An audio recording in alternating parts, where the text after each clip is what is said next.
Bismillahirrahmanirrahim. Pada suatu hari Rasulullah SAW ditemui oleh malaikat Jibril. Rasul pun bertanya, "Ada apa wahai Jibril?"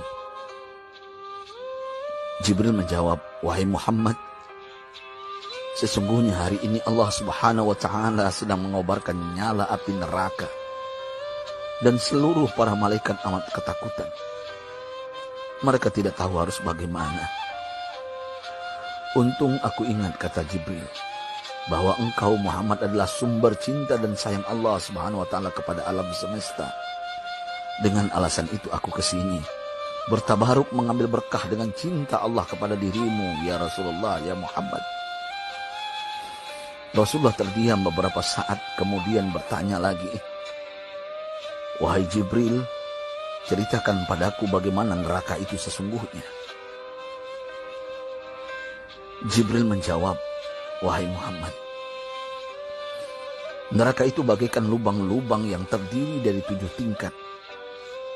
Jarak antara satu lubang dengan yang lain ialah perjalanan 70 tahun. Lubang paling bawah adalah lubang yang paling panas."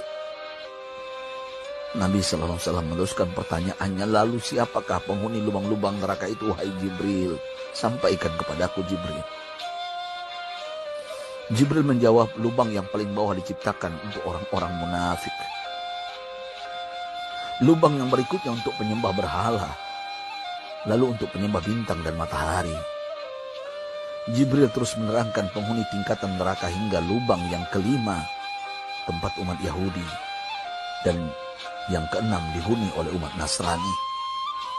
Setelah menjelaskan penghuni 6 tingkatan neraka, Jibril diam cukup lama. Rasulullah SAW penasaran dan bertanya kepada Jibril, "Wahai Jibril, siapakah penghuni neraka yang ketujuh?" Jibril diam saja tidak menjawab. Rasulullah SAW mengulangi pertanyaannya, tapi Jibril tetap diam. Rasulullah tambah penasaran dan mendesak Jibril agar dijawab pertanyaannya.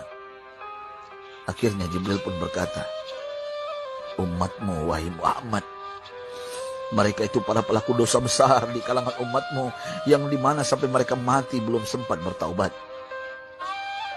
Mendengar jawaban Jibril, Rasulullah langsung jatuh pingsan. Jibril merangkulnya dan meletakkan tubuh baginda di atas pangkuannya.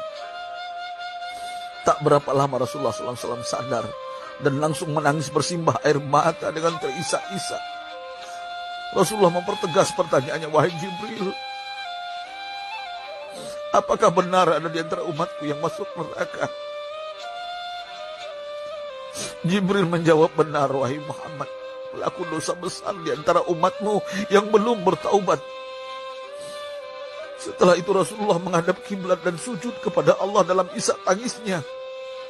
Sesekali dengan suara pelan beliau membisikkan kata-kata, "Ummati ya Rabb, ummati, ummati, ummati."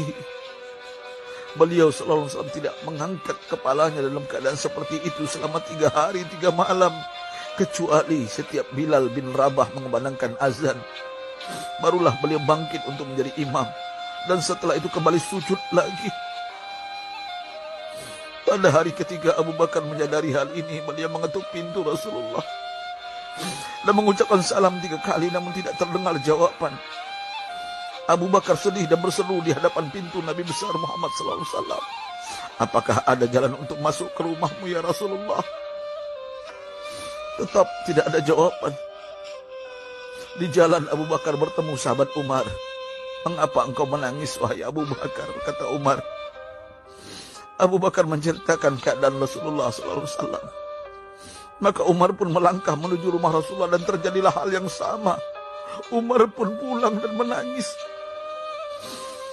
Di jalan Umar bertemu sahabat Salman Al-Farisi. Dengan terisak Umar bercerita kepada Salman hingga membuat dia amat sedih, namun tidak berani mengulangi hal yang sama. Salman melangkah menuju rumah Fatimah radhiyallahu anha dan menceritakan hal itu. Setengah berlari Fatimah menuju rumah ayah tercinta dan mengetuk pintu sambil mengucapkan salam. Mendengar suara lembut putri tercinta, sejuklah dada Rasulullah. Beliau bangkit dari sujud dan membuka pintu. Alangkah terkejutnya Fatimah melihat Rasulullah, ayah tercinta, amat kurus dan pucat.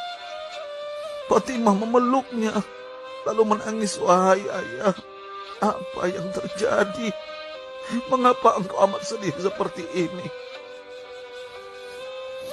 Rasulullah kembali menangis dan berkata dengan suara lirih, wahai Fatimah, belahan jiwaku, bagaimana mungkin aku tidak sedih sedangkan Jibril mengatakan akan ada kelak umatku yang akan masuk neraka. Subhanallah, betapa besar cinta Rasulullah kepada kita umatnya. Sahabatku, Rasulullah mencintai kita. Antaman ma'aman ahbabta, engkau akan berkumpul dengan orang yang kau cintai. Mari kita mencintai baginda Nabi besar Muhammad SAW yang mencintai kita, umat yang tidak rela kita masuk neraka. Mari kita mencintai beliau dengan berselawat. Sahabatku, sampaikan, Rasul mengajarkan kepada kita, man dalla ala khairin falau mislu ajri fa'ili. Siapa yang menunjukkan kepada kebaikan, maka dia akan mendapatkan pahala seperti orang yang mengerjakannya. Mudah-mudahan ini menjadi pahala jariah bagi kita.